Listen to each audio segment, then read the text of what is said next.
Thank you.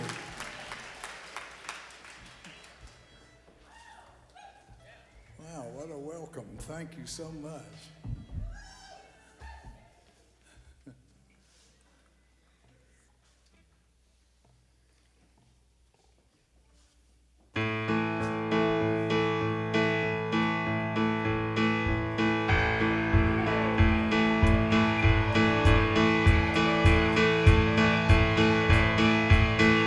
They come in from the southwest in the middle of the night. Hey, loomed over Lubbock, what a goddamn sight. You dip down into the darkness, all crazy out of control.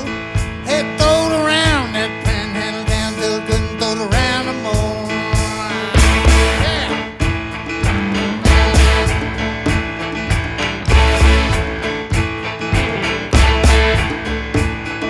Some blame secret government projects, some blamed on the president, some blame wind from the wings of Jesus is flapping around heaven sent. Yeah, but I don't know. You don't know. I don't know. You don't know. I don't know. When a high pressure zone hits a low, some gotta give and some gotta go.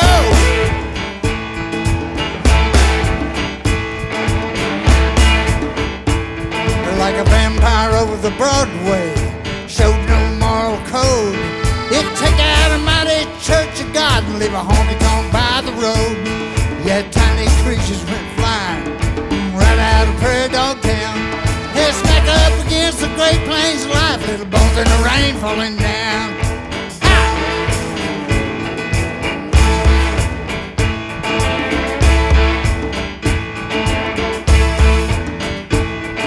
Some blame communist sabotage, some blame rednecks on the right, some blame teenage restlessness, so rock and roll on berserker tonight. Hey, but I don't know. UFO. Oh, I don't know. It's a UFO. I don't know. High pressure zone hits a low. Some gotta give and some gotta go.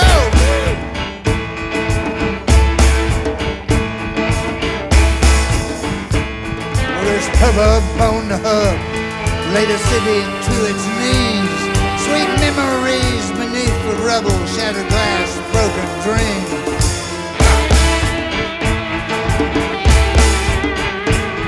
Yeah, but in that wake of destruction, it stays in battered town. Pulled his ass up out of the debris, put his feet back over the ground.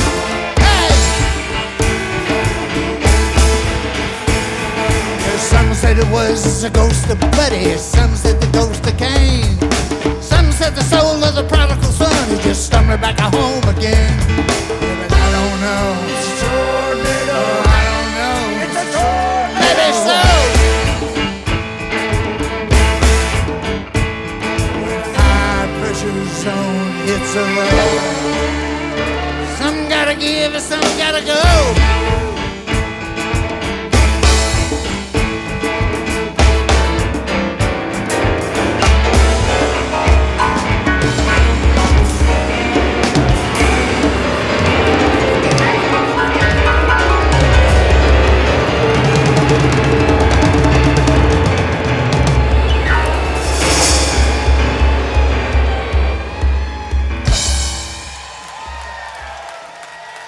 Thank you.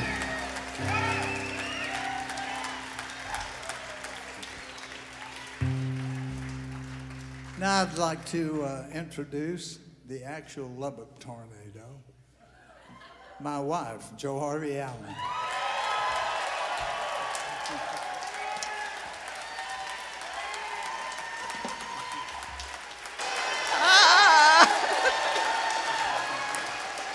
I can be hell on wheels.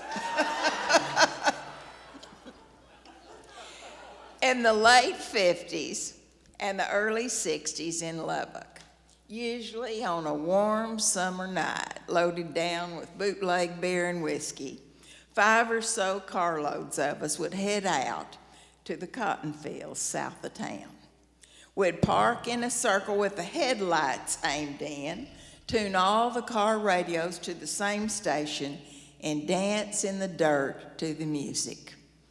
KOMA out of Oklahoma City, or local KSCL, until midnight. And then we'd all change the stations to the Wolfman. Yeah. XCRF out of Del Rio with its massive transmitter across the river in Villacuña, and we would dance and raise hell to that. My memory of that voice and what struck deeper and meant the most to me was listening alone in my car on a highway at night. Music you heard for the first time that opened every door and actually changed your life right then at that moment. And with actual recordings of wolves howling, placed exactly in the perfect place in each song that made your greasy hair stick straight up. The sense of hurtling through great black empty space, late at night on a dead straight line of asphalt, with headlights shining, driving a car as fast as it would go, and listening to the Wolfman on the radio as loud as it would go, is probably where every freedom I most value first began.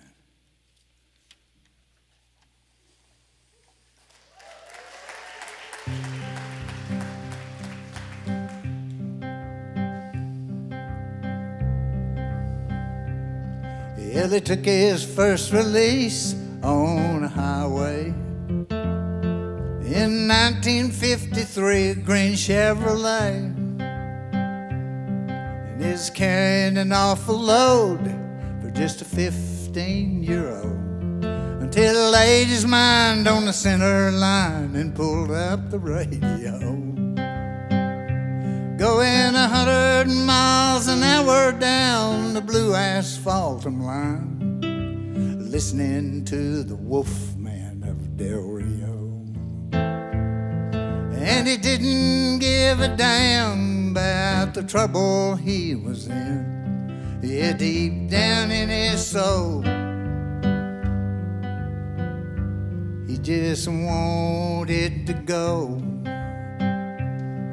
You could tell by the look on his face, he's all caught up with the need. Trading some emptied out spaces for some speed. That good old American dream.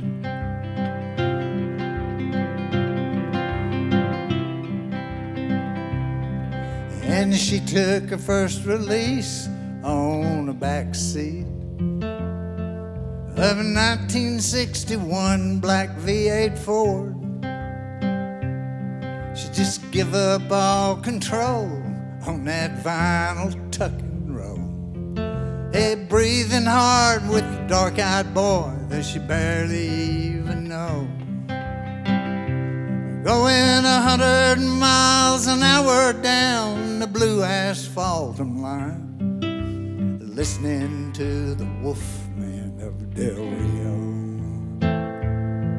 And she didn't give a damn about the trouble she'd get in. Yeah, deep down in her soul, she just wanted to flow. You could tell by the paint on her face, she's all made up for the need. Trading some emptied out places for some speed.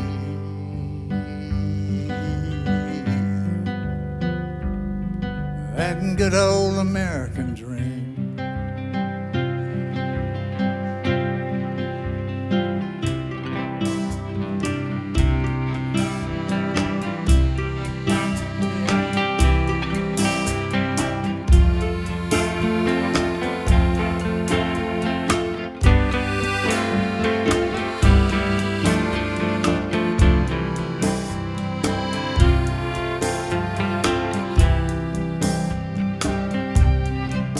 And now they circle one another, armed with the lives from their past.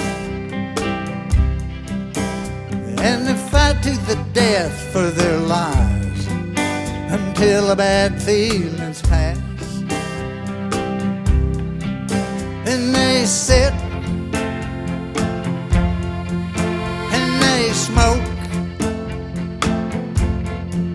and they drink and they talk and talk and talk and talk, and then they stalk around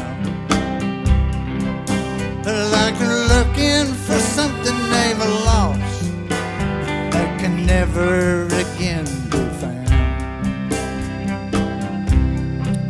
And it's crazy, oh crazy in the backyard, the bedrooms, the kitchen, crazy out in the street. Yeah, through all their cities and even smaller towns, it most certainly seems some disease of the dreams have been going round. It most certainly seems some disease of the dream been going round.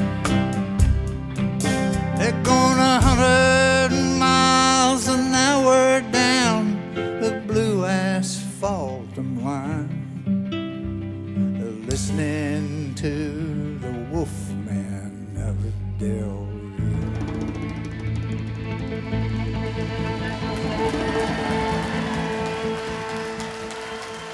Thank you.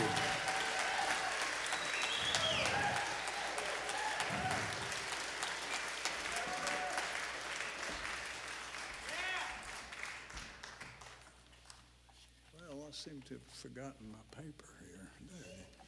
Sorry, I got it.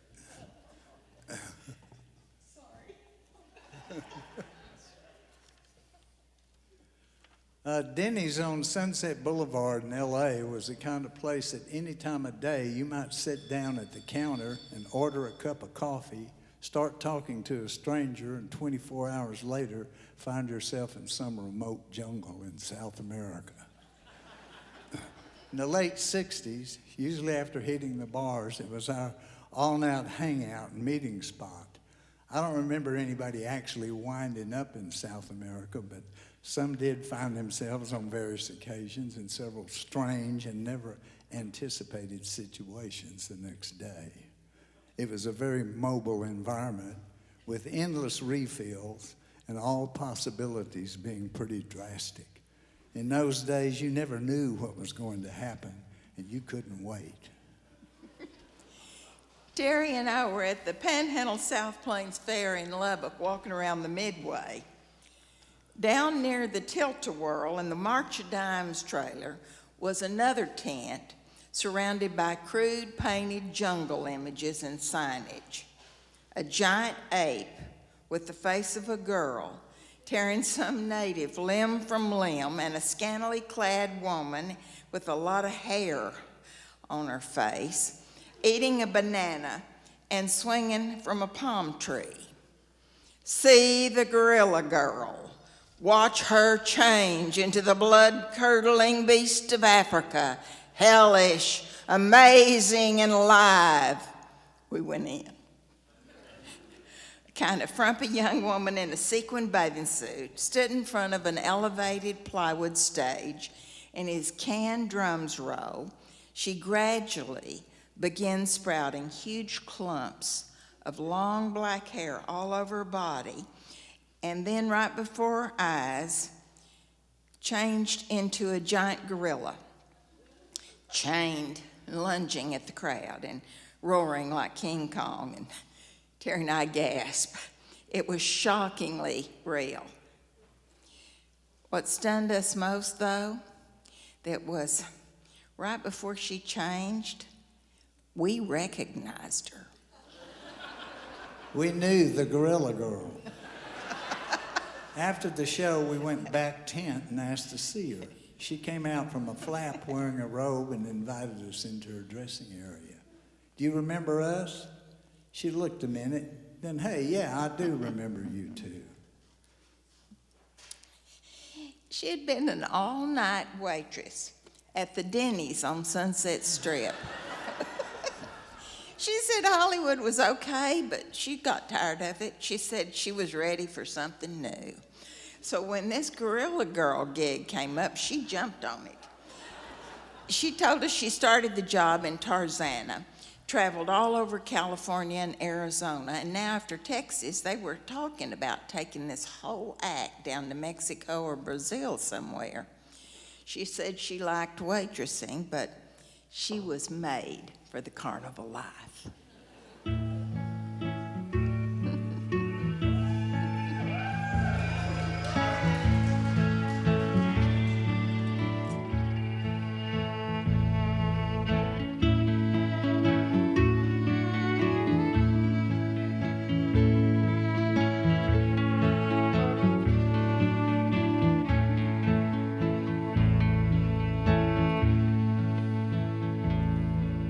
Well, it's not silly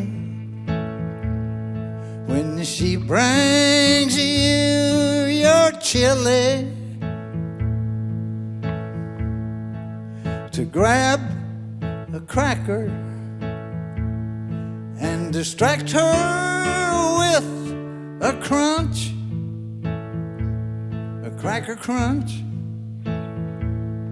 'cause you'll only see her once, only this one time at lunch, and she might as well see you too.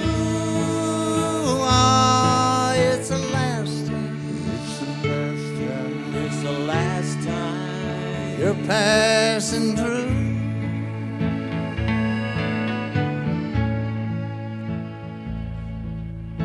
It's not rude when she takes away your food to touch her fingers and let them linger a while with your loneliness. Cracker crunch, 'cause it'll only touch her once, only this one time at lunch, and she might as well touch you too. Oh, it's the last time, it's the last time, it's the last time you're passing through.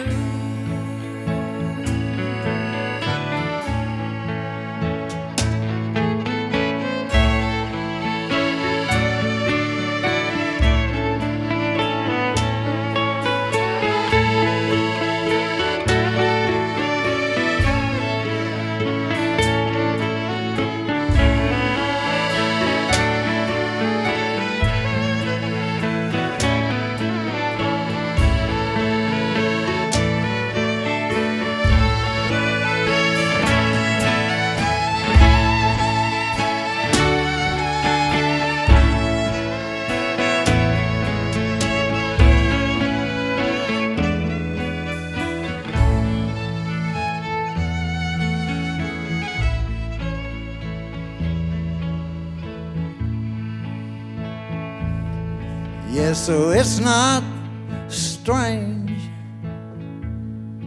when she brings you your change to bend down and kiss her, or whisper you'll miss her forever. Cracker crunch, 'cause you'll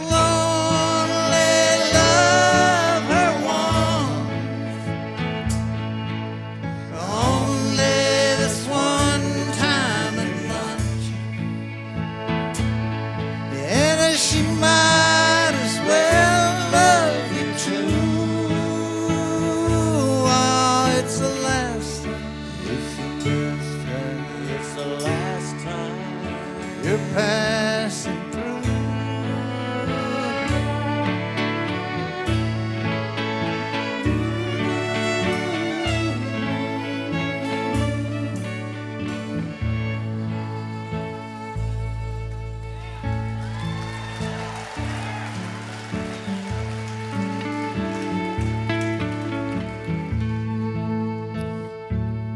waitress asked me what I did. I told her I tried to make art. She asked me if I made any money. I said, no, I have to teach to do that. She asked me what I taught and where. And I told her. She said she liked art, but couldn't draw a straight line. I said, if you can reach for something and pick it up, you can draw a line straight enough. She said she wasn't interested in that kind of drawing, but had always liked horses. I said, I did too, but they're hard to draw. She said, yes, that's very true. She could always get the body okay, but never get the head or the tail or the legs. I said, you're not drawing horses, you're drawing sausages. She said, no, there was horses.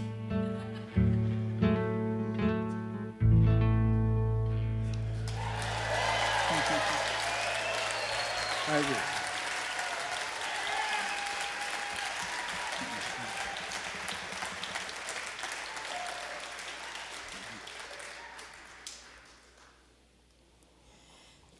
Since you were a little boy, you've never forgotten them. All lounging around out in the yard, half naked in the murderous Texas heat. They're all dead now, but once they were your uncles. They'd all been to war, one war or another. And from the way they talked, each war seemed to be the same war. Just different sailor suits and bigger, newer, more modern innovations in the mechanizations of murders. And also some advances in tattoo inks.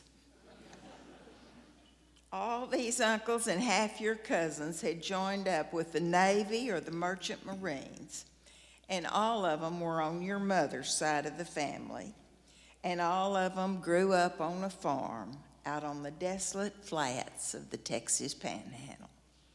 That's probably why they went off to fight war on the ocean. Most enlisted men from that part of the world did. Water was definitely an exotic draw when you were raised on a dry land farm. In the hot summers of the late 40s and early 50s, whenever there was a family gathering, the whole bunch would take chairs and wash tubs full of ice-down beer out into whatever yard was there, put meat and roast nears on the fire, strip down to their skivvies, and sit around sunning themselves. They'd smoke, drink icy bottles of beer and whiskey in paper cups and tell what was surely outrageous lies about various naval battles and loose foreign women, sing bawdy sea ballads, and each try to outdo the other by showing off their heavily tattooed bodies. Somebody's trying to call us. It's showtime. Hello?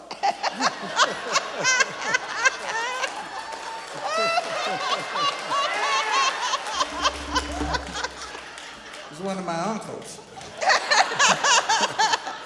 Yeah.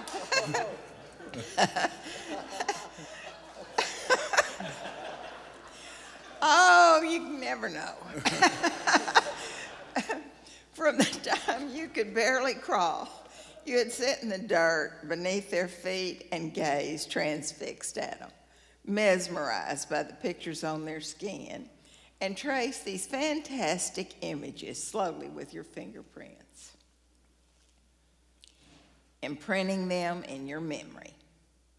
Panthers, birds, naked hula girls, angels, the Rock of Ages, longhorn steers with rabbits running out their noses, raging bulls, Satan snorting fire, monkeys, Jesus, snakes, skulls, and hearts wrapped with curly banners saying Mom or Joy or remember Pearl. Some etched with machines and others hand-hammered with bamboo needles. Wondrous drawings from mysterious ports in exotic countries all over the world, scrawled across their arms and their bellies and chests, throats, backs, and legs, the history of their lives in ink. And you as a child, just loving it, absolutely enchanted, just looking at and touching those living pictures of flesh. You didn't know it at the time, but that experience, along with a clutch of tales from the crypt, Mad Magazine, and classic comic books stashed under your bed, and finding a couple of Tijuana Bibles in your dad's sock drawer, were your first deep seduction into the true passions of the visual arts.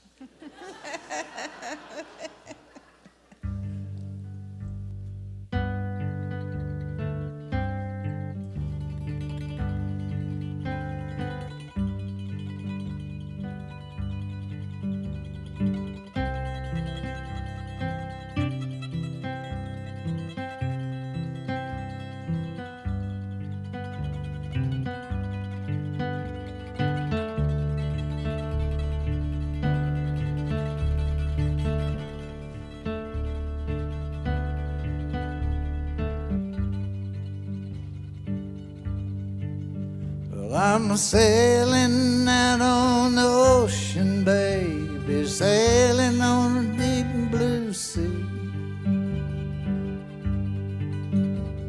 Sailing out on the ocean, baby, sailing on the deep blue sea.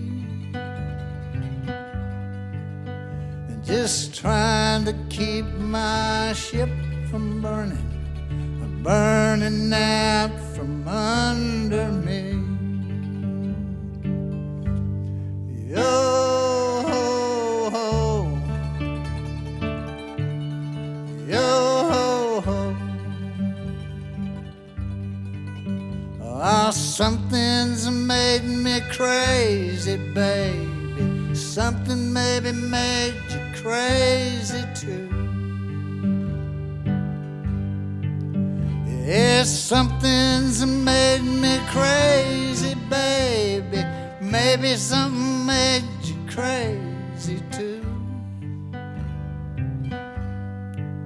I'm just sailing out on the ocean, babe, trying to find America with you.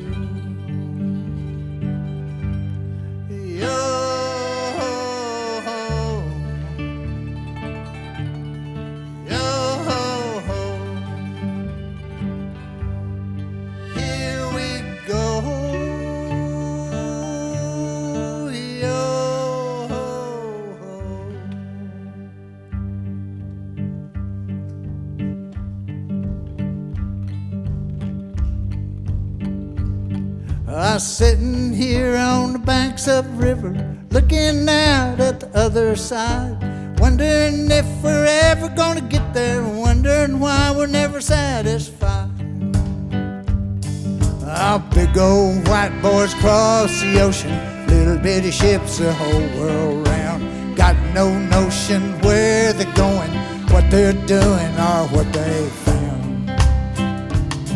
Our white boys tame the mountains and prairies, making rules and building towns. If it's alive, it's better off buried. It stands up, you better knock it down. White boys, we're not Mexicans, blacks, or Indians. We're white boys, we're not Arabs, Jews, or Asians. Big white boys, big old white European Caucasians, and white girls too.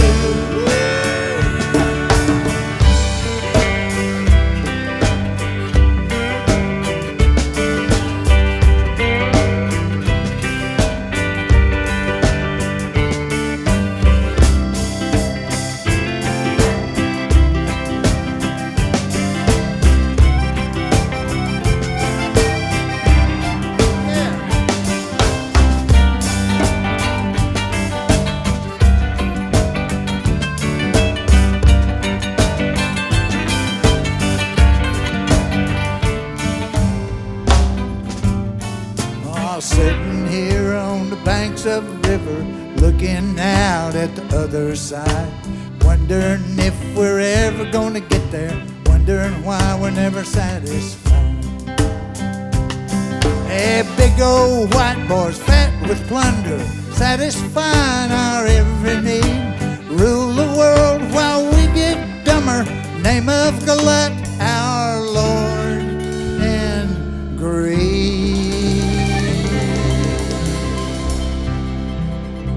Oh, sitting here on the banks of the river.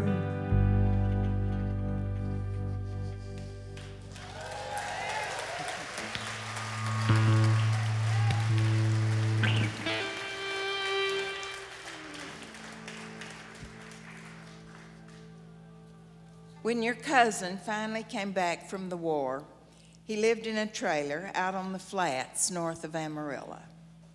His feet were shot up. His family had been killed in a head-on collision with a drunk, and the war had murdered his soul. When he found out about his family, he was in a firefight in the jungle near the Coochie tunnels just out of Saigon. Someone tapped him on the shoulder and told him that he had an emergency and was ordered to get back to the rear fast.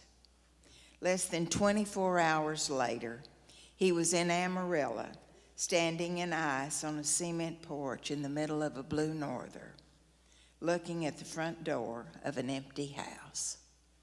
His little girl, his wife, and her Jody boyfriend were killed outright. He said the little girl was decapitated. His little boy was critical, but would survive with a withered arm, a bad temper, and a future in one penitentiary after another. Your cousin went back to finish his first tour and then did 2 more and deserted in the middle of the last one. Kick in the door, lay a family on the floor. Just can't do any more for your country. Let it all hang out while you hold it all in. Go burn down the world, go home and burn it down again. I walked outside with him. He had a heavy bow and a leather quiver full of arrows. It was 110 degrees and we were smoking dope and drinking beer. The horizon was dead flat and shimmering with heat. One old dog was under the trailer and its heavy breath was the only thing you could hear. A large straw stuffed target was set up about 50 feet away. He limped over to a worn spot in the dirt and settled himself facing the target. I stood back and over to the side.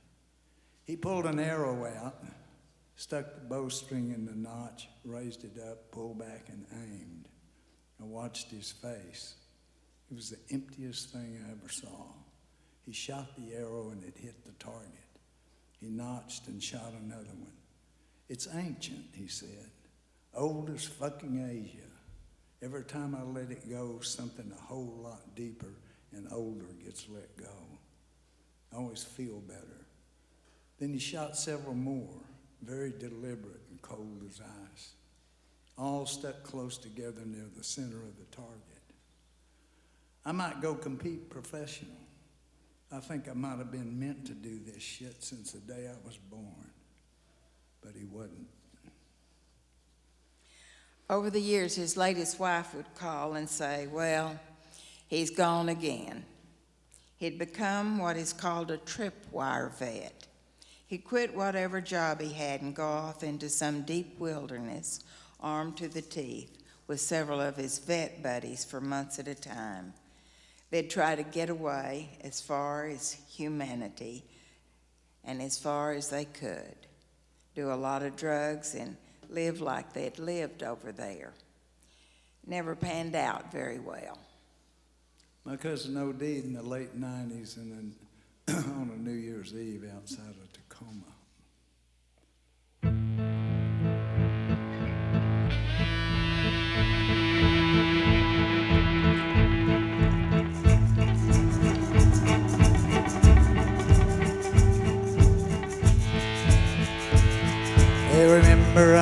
those psychedelic nights.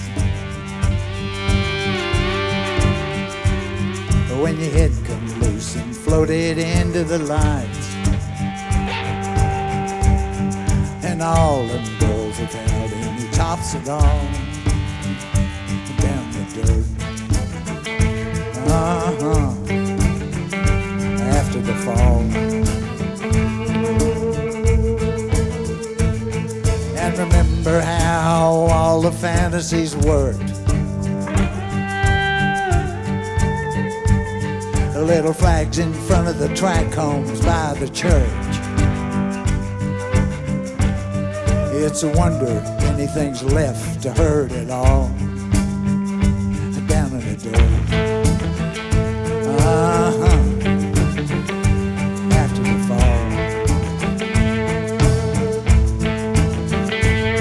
Yeah, remember the flower children and their shit-eating grins, wearing buckskin, building teepees, trying to be Indians. And remember the reservation with the drunks against the wall, peddling turquoise to the tourists down in the dirt. After the fall.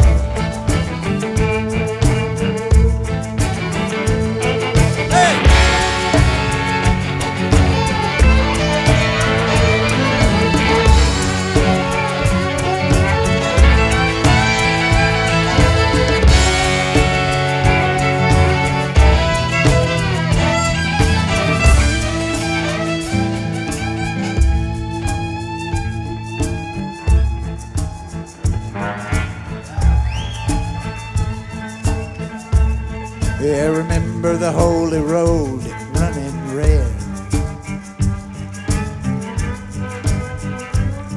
with the blood from the mouths of mystics when they said, let's eat flesh from the knees of Jesus while he crawls down in the dirt. After the fall. Yeah, remember the Christian soldiers armed to the teeth beneath the stars, watching the jungle burn from beside their armored cars. We saw it all on TV and we ate just what we saw, so we too could partake in history, that our names being on the wall or down in the dirt. After the fall.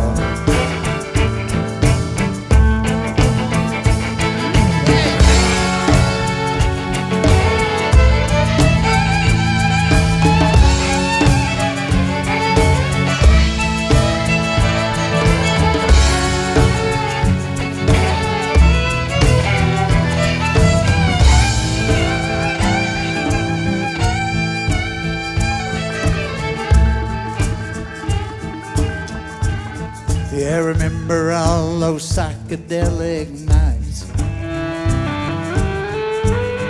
when your head come loose and floated into the lights, and all them girls without any tops at all, down in the dirt. After the fall. After the fall.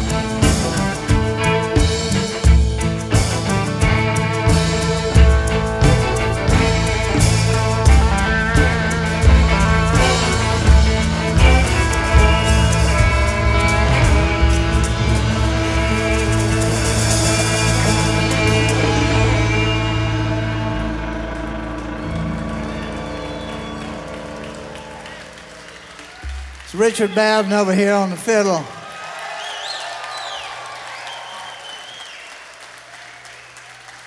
Charlie Sexton on the guitar.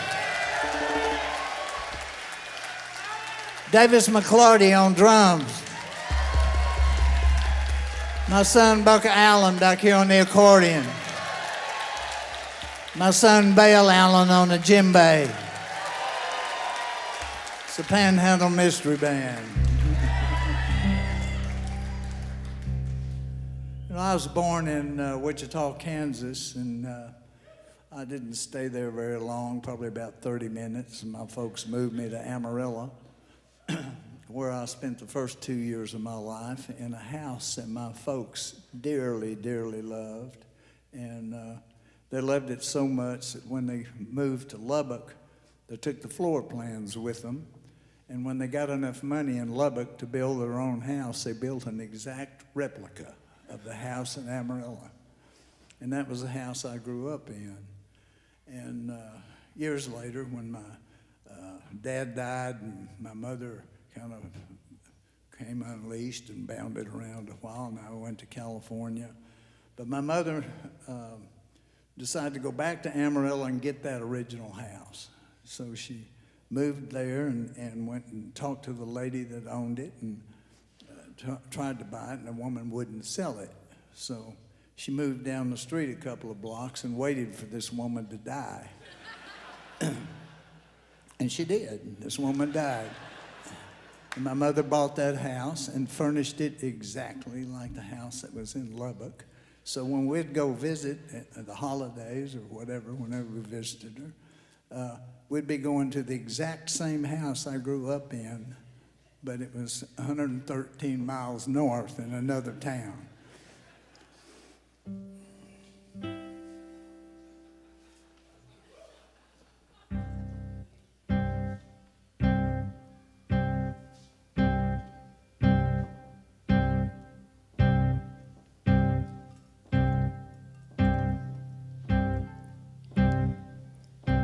The language of the West Texas living room is nerve-wracking.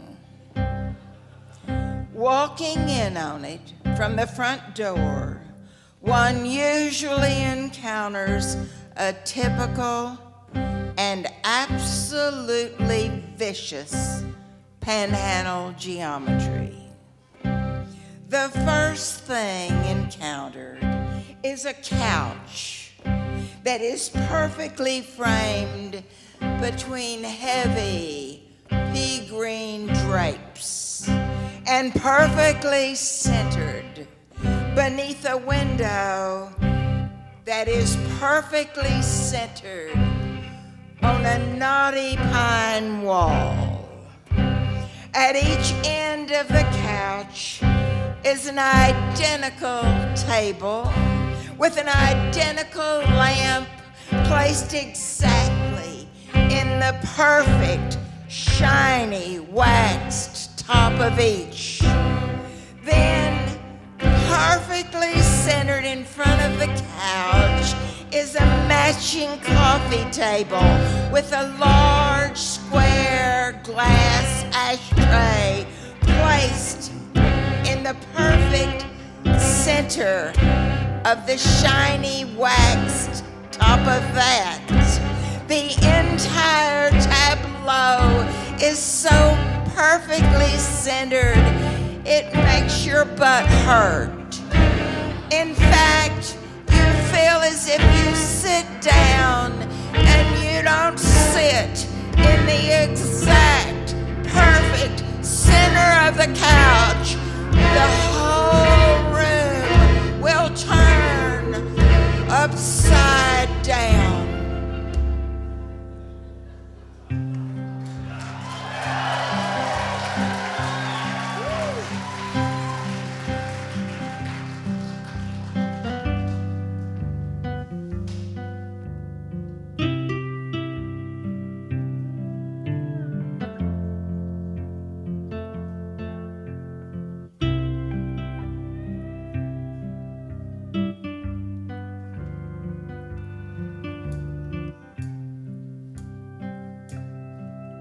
I'll stand in the kitchen, stand in the hall, make you stand in the bedroom, stand against the wall.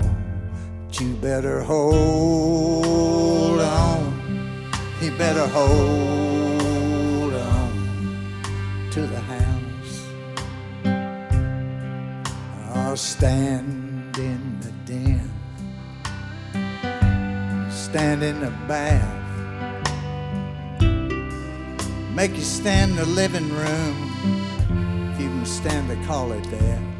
But you better hold on, you better hold on to the house.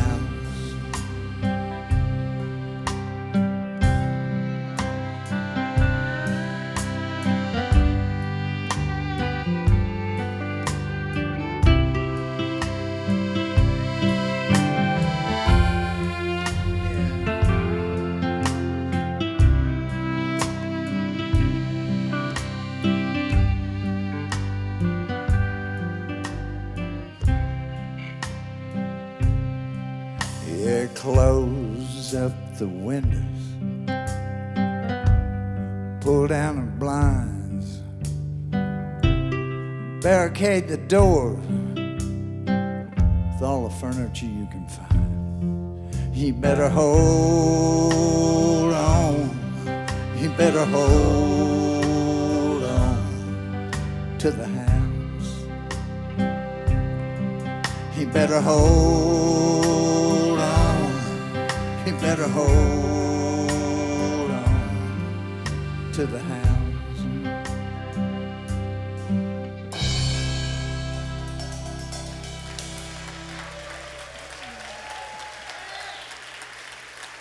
Thank you.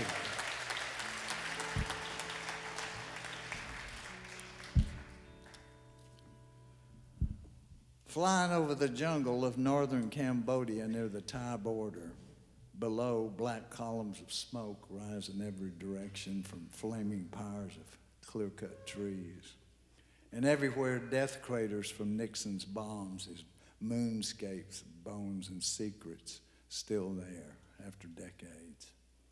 Several hours out of Phnom Penh, bouncing across clouds in a little Cessna, the bush pilot from Australia says, there it is, a hard landing on red dirt. People smile and wave at us from the tree line as we land and bounce across the makeshift runway to a stop. We get out of the plane, the driver with the beat-up white minivan is waiting. We get in and rattle off down the road, but in only minutes we come out of the jungle and pull into a clearing with a compound of several large open structures, all surrounded by tall chain-link fence and topped with razor wire. Groups of men gather outside with their fingers in the fence and standing in random clusters around the compound, all very still and quiet and peering in. The driver grins and says they want the women. Several hundred women, all landmine victims, minus their legs, feet, hands, and arms, are making beautiful handmade silk scarves. Every aspect of silk making is evident. Groves of mulberry trees, boxes of worms, spools of fibers, pots of dyes, wooden looms for building the sheets of color. The women sit with their stumps exposed, the new prosthetic legs or feet or arms not necessary for their work now lay beside them on the grass mats that they sit on. They smile at us as we walk by. Earlier, we were briefed that these women are the wealthiest women in Cambodia, and the silk scarves they make are literally Cambodia's only viable industry and money-making export. An irony, because after the war, these crippled women were shunned as the dregs of society. Now, because of their mercantile success, they're the most desirable women in the whole country. Oklahoma, in the hotel room near the lot at Sony Pictures in Culver City, I was watching a tragic event on TV. Half a building in Oklahoma City had collapsed from a huge explosion. People were screaming and bleeding in the streets and running from dense plumes of smoke.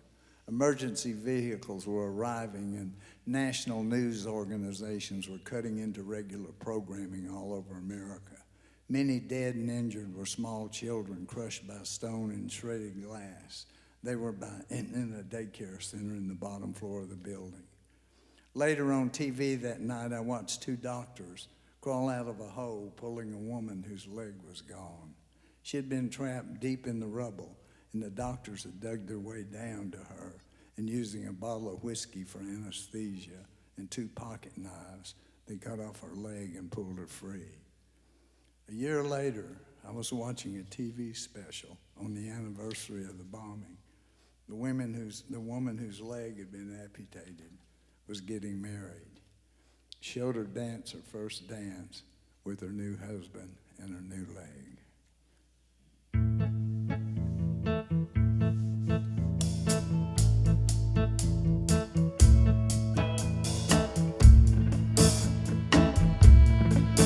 There's a one-legged woman on the dance floor.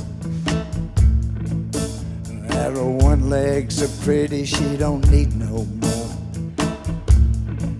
She got a graceful demeanor, a pure ballerina with a beautiful heart. Who gives a damn if she's a one leg short? And if you knew Peggy'd leg, you'd be down at her knee, begging, her to just give you some time of day. She just blows you a kiss, boy, and twirls a twirl, and this is all she'd say. We all got missing parts right from the start. We got to live with.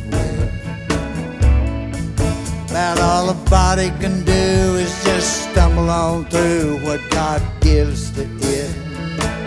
All you need is your heart, and just enough of a brain to get you half-assing out of the rain.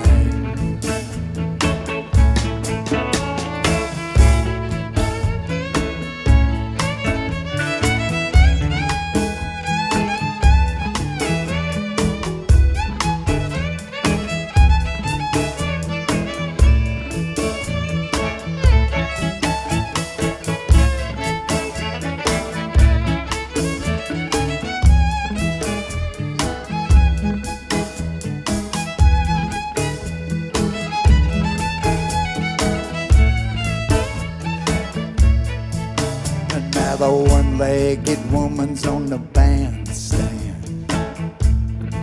She sings a full-bodied song about a one-legged man. She kinda jiggles her thigh when she sings of this guy and the perfect balance of life. About how all he's got left is just what she's got right.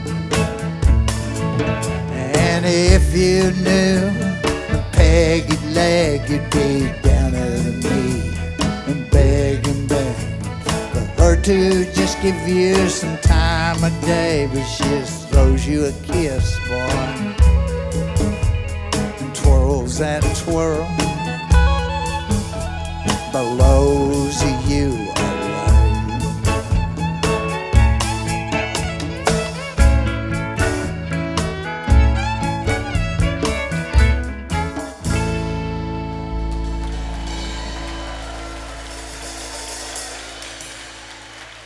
Thank you.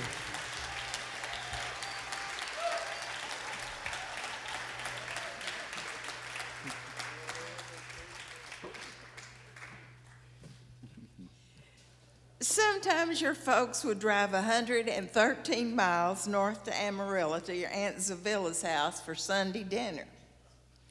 They had a 1950 Hudson Hornet, and you'd lay in the shelf up behind the back seat looking out the curved glass window, watching a huge cloudless sky and endless cotton fields rush by. Highway 87 was a 2-lane blacktop road. Yeah, flat and straight as the golden rule. We drove into Amarillo proper, an oxymoron, and up to my Aunt Zavilla and Uncle Shorty's big rambling gray 2-story house on Polk Street. My uncles and aunts from Clarendon and various other surrounding vicinities were usually there, all starched and clean and looking like they just got out of some church. Most of them had rather rot than step inside of. Around 2 in the afternoon, this mostly godless bunch sat down at a big claw and ball leg dining table, and Uncle Shorty, who was nearly always drunk and in tears over Jesus, said a faulty grace that signaled us all to dive into the great heavy chicken fried piles of West Texas food until stuffed to the gills and ready to pop, as my mother put it.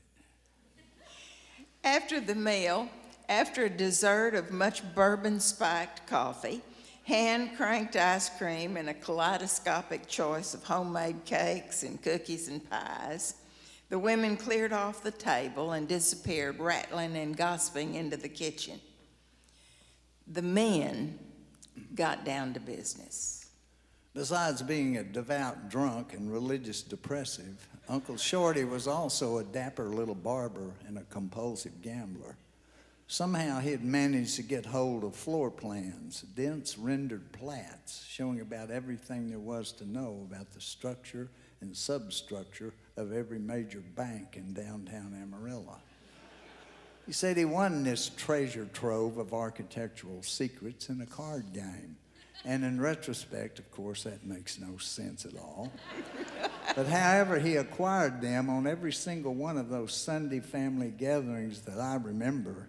Right after dinner was cleared, Uncle Shorty would grab a set of those bank plans from his bedroom, take one and spread it out flat on the table, and my uncles and cousins would all circle around like buzzards and diligently and in great detail plan how to rob it. They worked it out for hours, and they had it down. The kind of guns they'd use, kind of dynamite to blow the safe, where they'd get it, what kind of mask they'd wear, who'd be the lookout, and who'd knock out the guards, cover the terrified tellers, whether they'd take the terrified customers' wallets and purses and jewelry, and who'd rifle the tills, dismantle the alarm, pistol whip the bank management, who'd set charges and blow the safe, blow the safety deposit boxes if the boxes were even worth the trouble, and how they'd haul the money if they'd take hostages, what they'd do with them if they did, who'd snatch the getaway car, who'd drive it, how they'd get rid of it, where they'd lay low and stash the money till the heat blew over, and finally, who'd get what's what of the loot. A game. Like Monopoly or Clue, I think. None of them were actually ever robbed a bank, as far as I know. And Sunday evening on the way back home, your mother said how silly they all were. She said none of them could find their asses with a stick, much less get away with anything.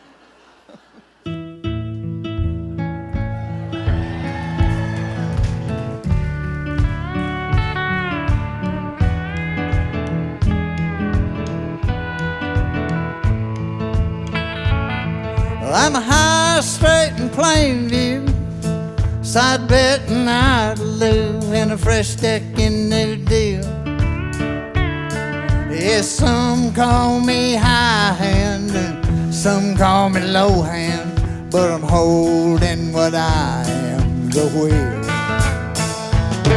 Some panhandling, manhandling, post rolling, high rolling, dust bowling, daddy. Got no blood veins, just got them 4 lanes of hard Amarillo, Ohio.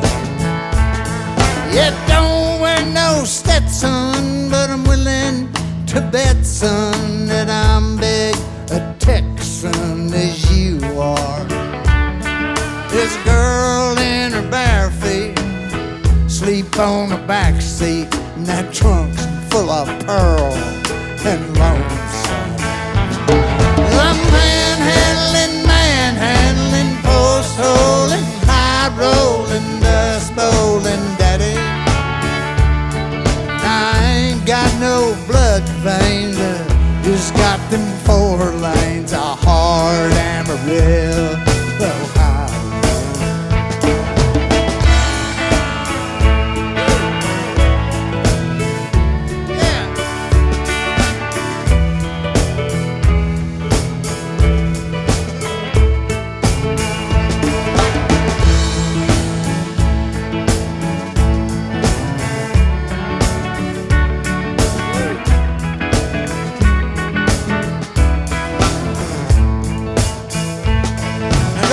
out of bed, pop a pill in my head, yet bust a hub for the golden spread under blue sky. I'm gonna stuff my hide behind some power glide and get southern fried back at my house. 'Cause I'm panhandling, manhandling, horse holing, high rolling, dust bowling, daddy. And close I'll ever get to heaven is making speed up old 87, that hard as Amarillo Highway.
I think we're going to take a little break right now. Y'all stick around. We'll be back in about 10, 20 minutes.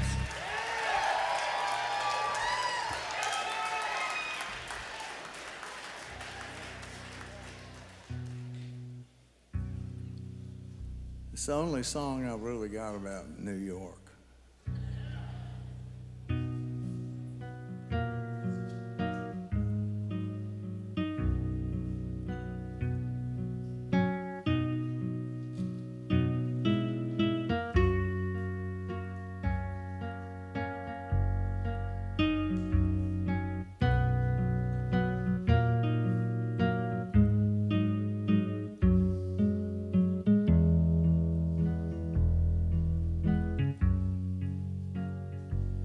Well, if you never let them tight pants have a chance to hug your hips,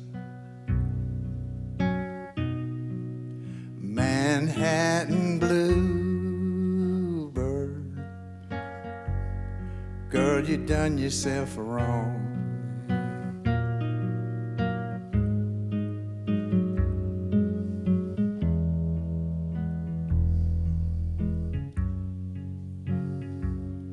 If you never read your name carved in leather with your fingertips, Manhattan bluebird, girl, you never flown.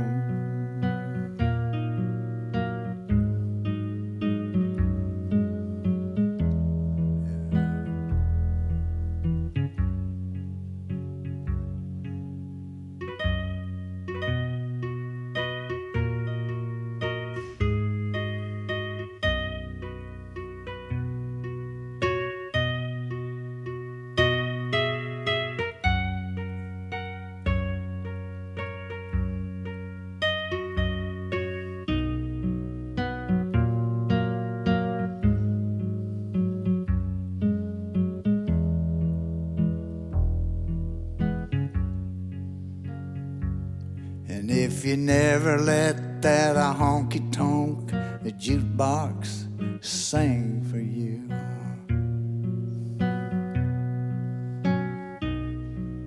a Manhattan bluebird, girl, you missed your song.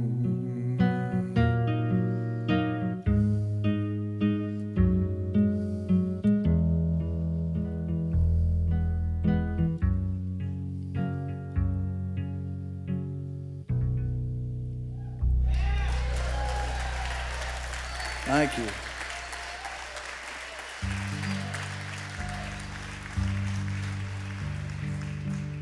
We're going to do some Juarez songs.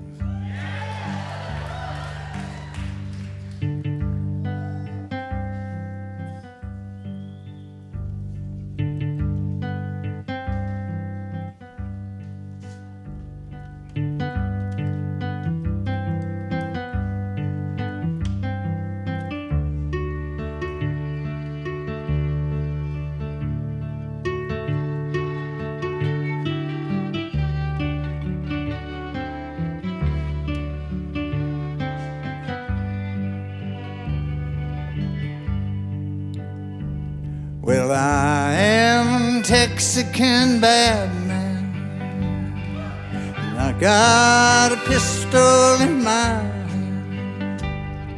I'm gonna go across that Rio Grande.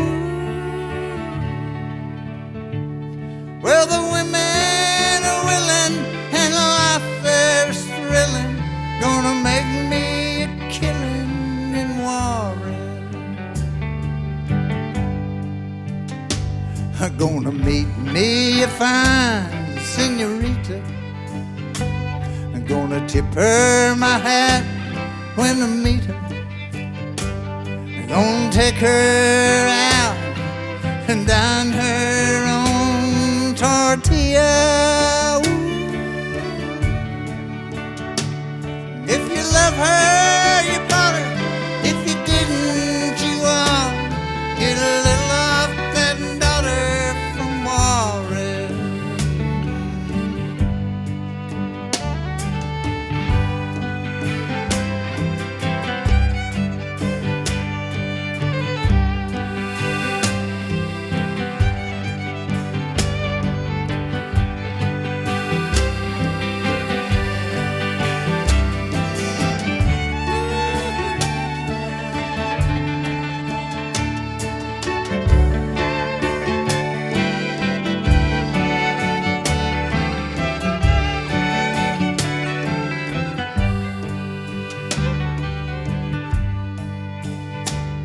Cause I am Texican bad man, and I got a pistol in my hand. I'm gonna go across that Rio Grande, where the women are willing and life there is thrilling, gonna make me a killing in Juarez, where the women are willing and life there is thrilling, gonna make me a killing in Juarez.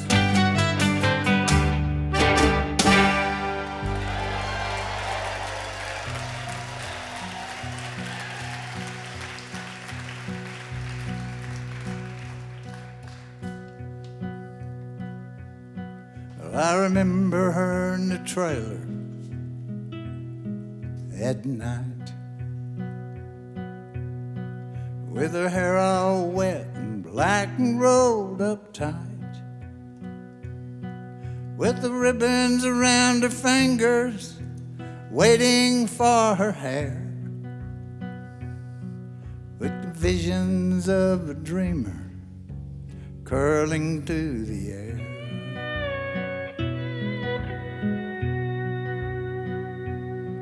I remember her blue kimono in the moonlight, all drifting across her breast in the moonlight. And I cupped her in my hands just like two rainbows, while she kissed me upon the mouth of Colorado. Ah, Colorado, affectionado, out of Texas,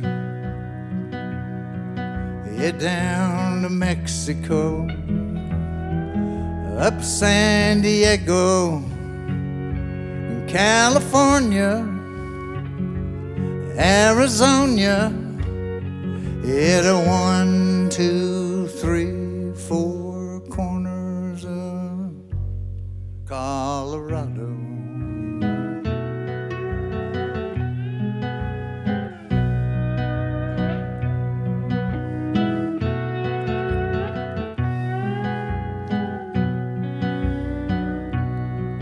I remember her anger anchored on a night of sailing,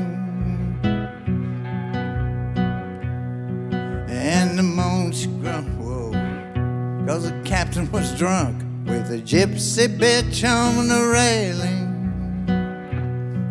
And with a sigh she cried beneath that bastard's boom, but her mast had slashed like a dagger through the Spanish moon. And I remember her dark deck dancing on a wild new sea, and the moan she groaned rolling from under me. A Spanish bride blazing before the dawn, with her back on Madrid and her belly on Tenochtitlan. Ah, Colorado, affectionado, out of Texas, it down to Mexico, up San Diego, California, Arizona, it a 1, 2, 3, 4 corners of Colorado.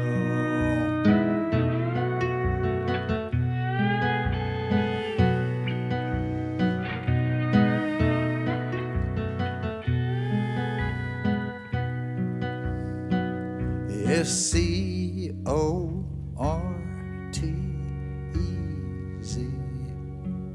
Colorado.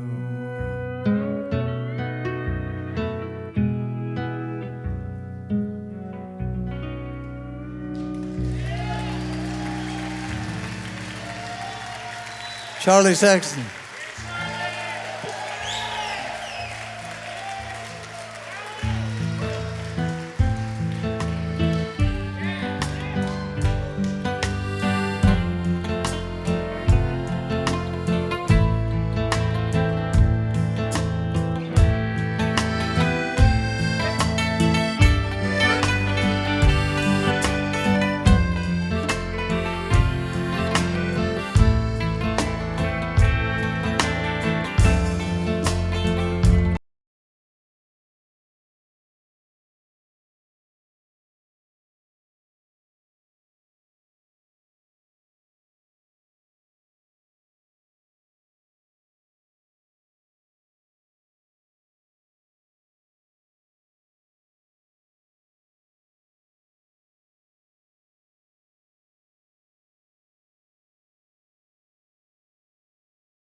And it just turned 19 years when it learned to face the fear of growing up and acting like a man. He just cocked his sailor cap, stuck his hands down in his lap, leaned back and stroked them girls in Japan. Ah, but what of Alicia,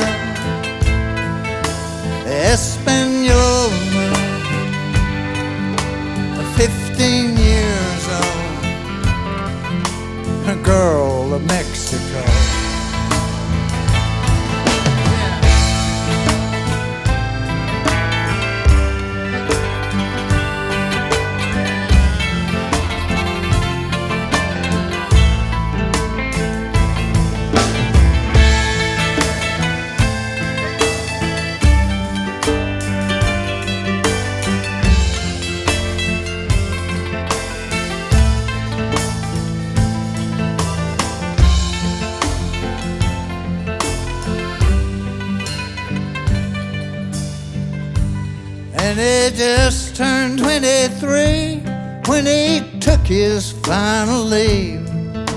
Anchored in the port of San Diego.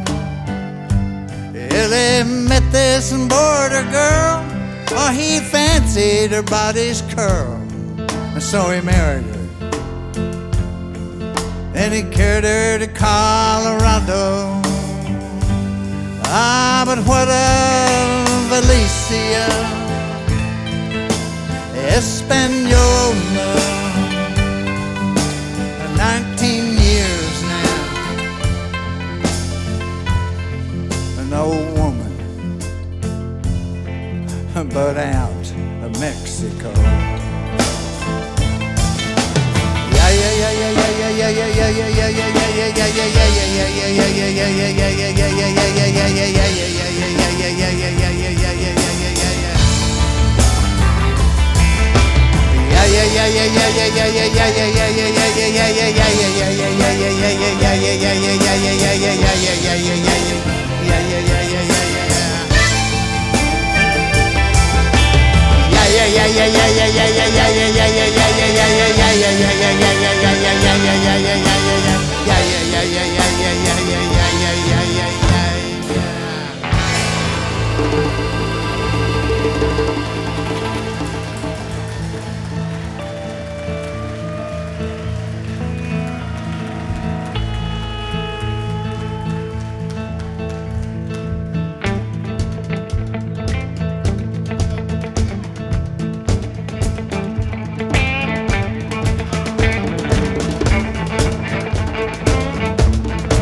Going home again, yeah, I'm going back to my own again. I'm going back to my hometown, the one who put me out, the one who laid me down.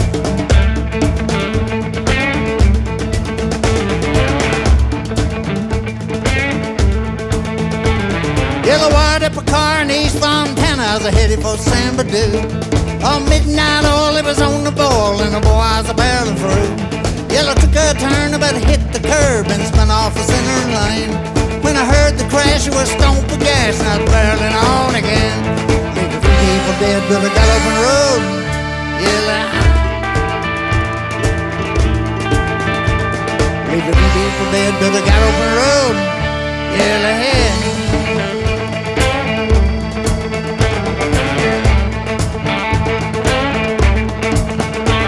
I remember the cop with his slick back hair when he told me to get out of here. I remember the judge with the gold-plated mouth, he gonna live in the north, he gonna die down south, gonna die down south. I'm going back, going home again. I'm going back to my own again. I'm going back into my hometown, the one that put me out, the one that laid me down.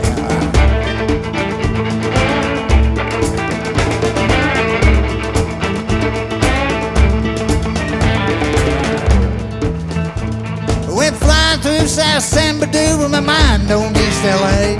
My Pachuco queen, she cooking refried beans, and she waiting for me today. Yeah, stop on off, liquor store, made everybody lay down on the floor. Took all the whiskey, took the bread, shot out the light before I fled. Leaving a few people dead, but I got off on the road. Yeah, in the head.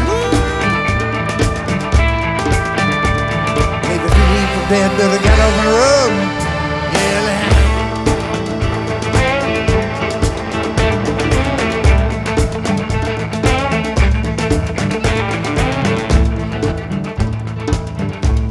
I remember the bitch, his black tongue lied when she told me she's dissatisfied. I remember her daddy, big as the twerk, he said, fuck with me, boy, if you wanna fuck, yeah, fuck with me, boy. Well, I'm going back, going home again. I'm going back to my own again. I'm going back into my hometown, the one who put me out, the one who laid me down.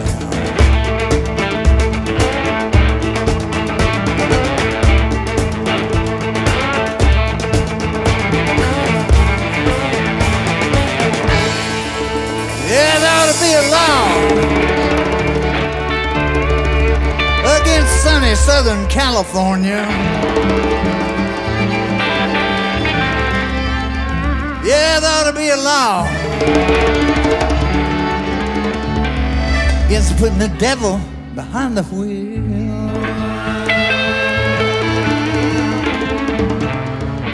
Yeah, 'cause as long as you people gonna sanction such an evil, well, I'm gonna turn your asphalt back into brimstone. Yes, you goddamn bet I will.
Thank y'all.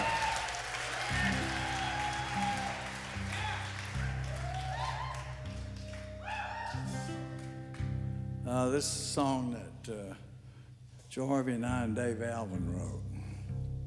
It's called Death of the Last Stripper.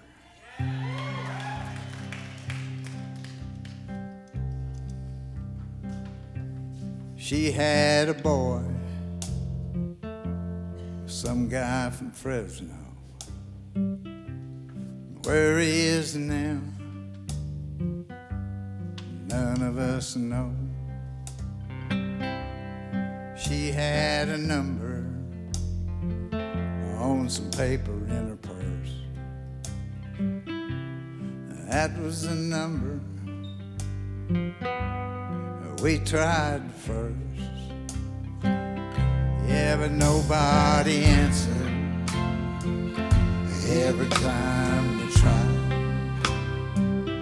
We're the only ones in the world, even though she died. Gave her close to the goodwill, except for one pretty dress. And tried to make her face up so she could look her best. Got carnations at the Safeway and no roses up. Had no money for a preacher, so we tried to say a prayer. But nobody answered every time we tried. We're the only ones in the world, even though she died.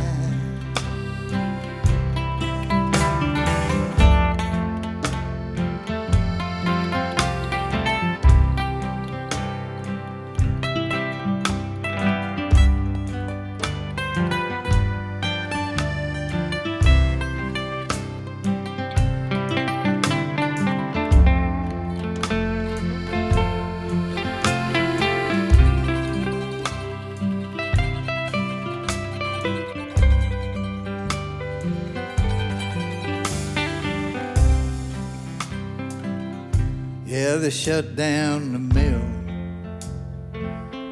Now there's no one around. She was the last stripper, the last club in town. Can't say that I knew her, can't say we were friends, but I still try that number every now and then. But nobody answered every time we tried.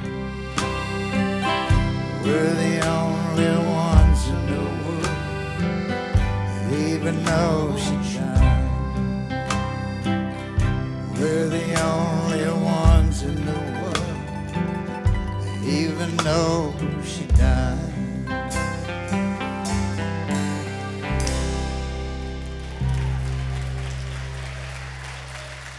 Thank y'all.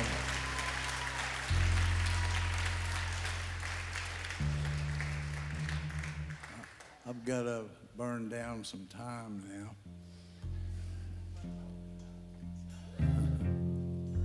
I'm going to tell a story about that uncle they call me.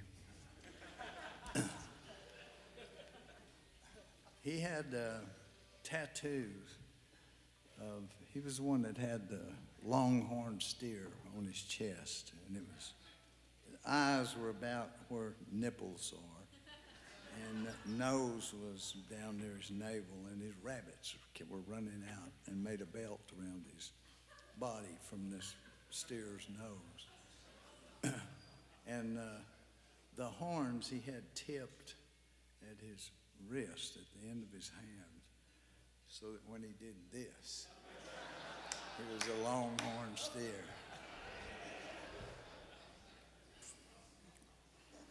It was my Uncle Guy, was his name. Okay?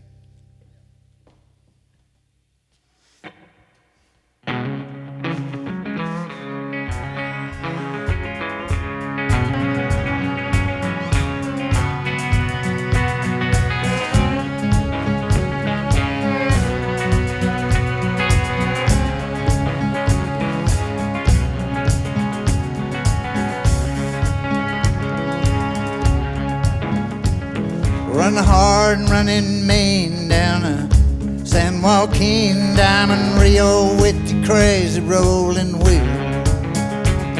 There's a moon shining bright like a big eye in the night. You throw the light down on that road to Bakersfield. Well, the heart of California's a hauling hard times again. Highway she does not make them in. Road you're running on, hills come and gone. There's a white line down, it won't come round again.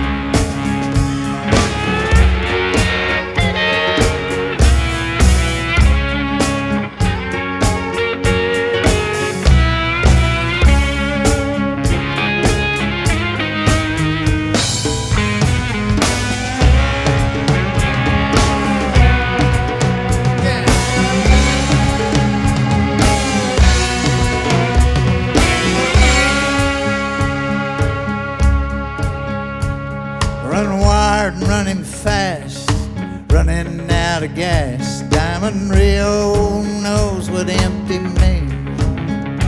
Jesus Christ on the dash won't keep it from a crash. Every curve is just your nerves closing in. Yeah, the heart of California's a hauling hard times again, and the highway she does not make them in. Names out on the door, high foot's down on the floor. That a white line down, it won't come round again.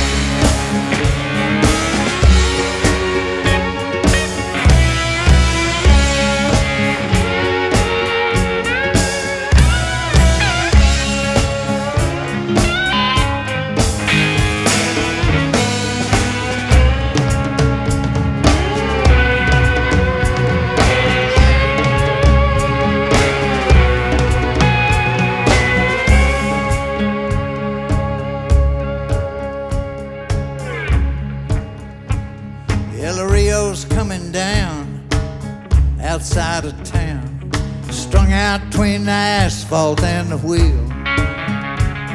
In L.A. she waits like a poisonous snake, coiled up with her diamonds in the hills. Yeah, the heart of California's a hauling hard times again. Highway she does not make amends. That road you're running on, hell-bent for Babylon. That a white line down, it won't come round again. That a white line down will not be found again.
I need money.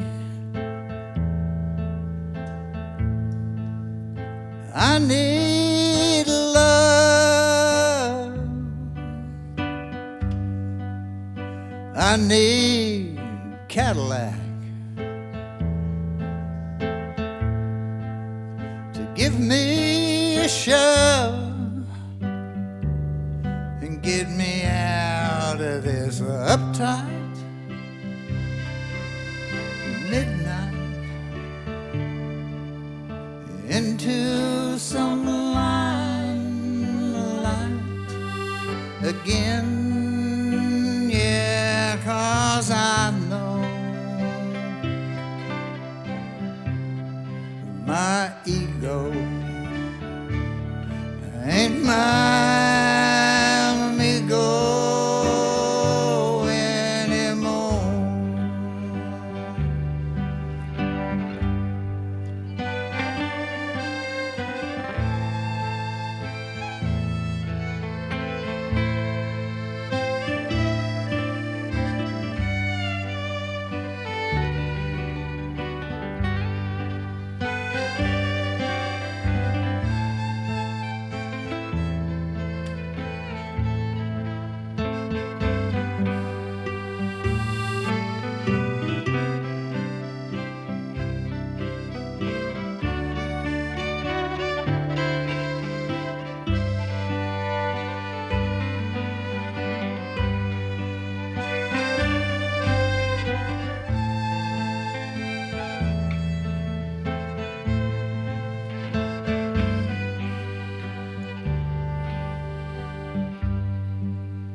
I need a whiskey. I need style.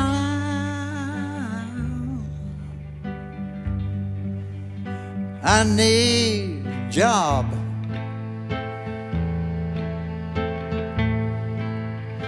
Make it worthwhile and get me out of this uptight midnight into some limelight again. Yeah, 'cause I know my ego ain't mine ego anymore. Yeah, 'cause I know my ego ain't mine ego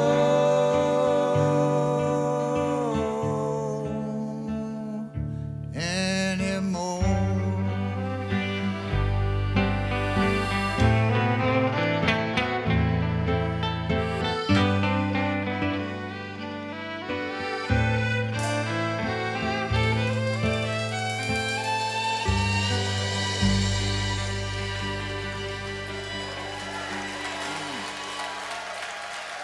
Thank y'all.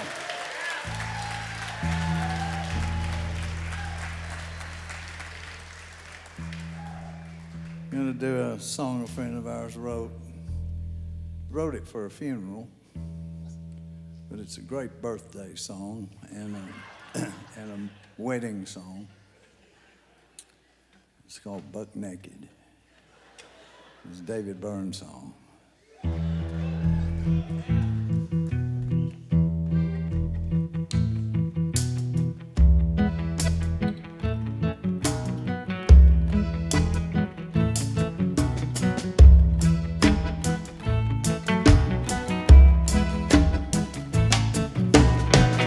Running naked down the state highway, running naked in the middle of the day, running naked like a tomcat's behind, running naked but the cat don't seem to mind. Give me your heart, I'll give you mine first. Give me your time, I'll give you my trust. Buck naked now, like when I was born, baby. When will we find out? Why does it take so long? Buck naked now, buck naked now, buck naked now in the eyes of the Lord.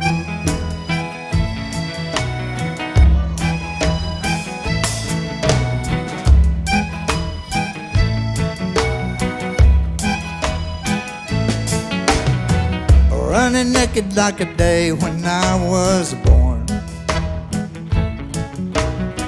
We're all naked in the land where I come from.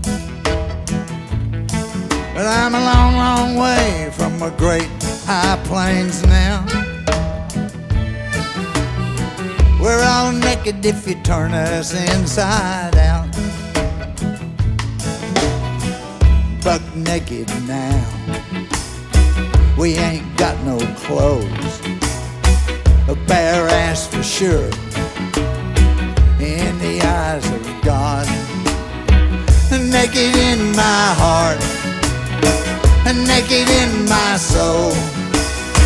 Oh, how does it feel? Does anybody know? Buck naked now, buck naked now, buck naked now in the eyes of the Lord.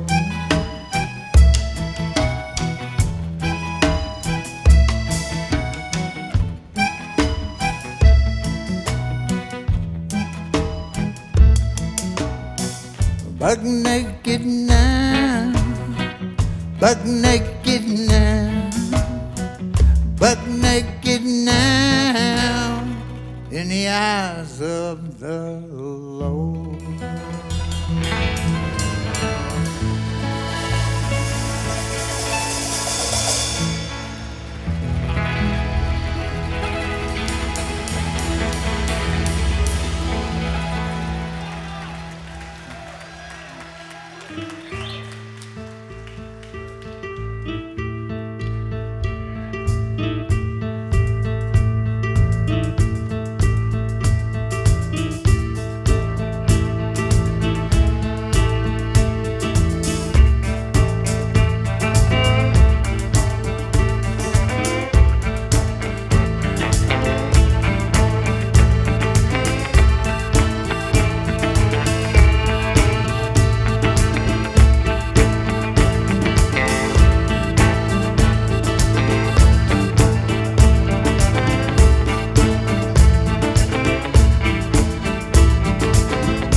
Some people think that I must be crazy. My real name is just Jesse James. I left them half-crocked hard knocks of Black Rock County just to ride on that New Delhi train. Riding on that New Delhi freight train, riding down that New Delhi line, riding on that New Delhi freight train. He left my love behind, he left my love behind.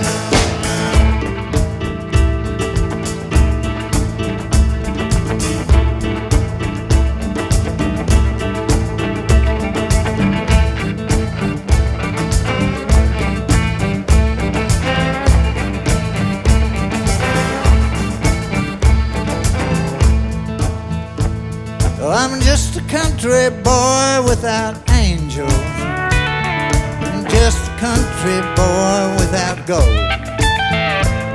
I've been to Silver City, load of rainbows, where I pillaged and I killed and I stole.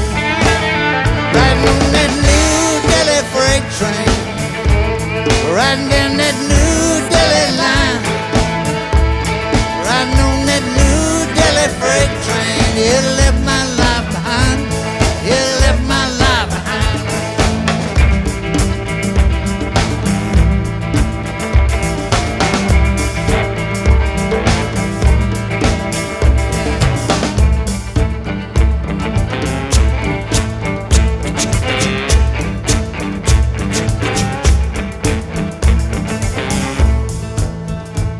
Well, I killed me a man named Smiling Jordan. I killed him with one of my guns, and I knew I had did what I had not ought to, but I welcome the run from what I'd done. Riding on that New Delhi freight train, riding down that New Delhi line, riding on that New Delhi freight train. He left my guns behind, he left my guns behind.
Yeah, left my guns behind.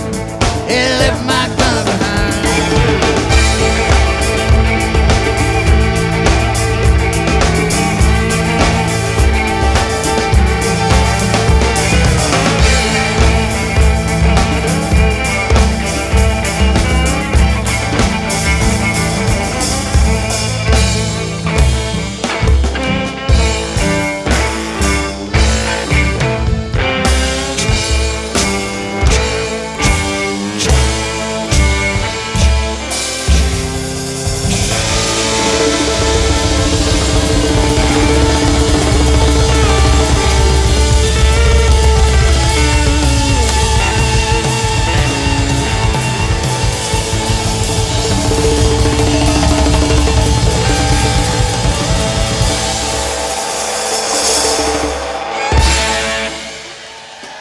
Thank y'all. You've been great.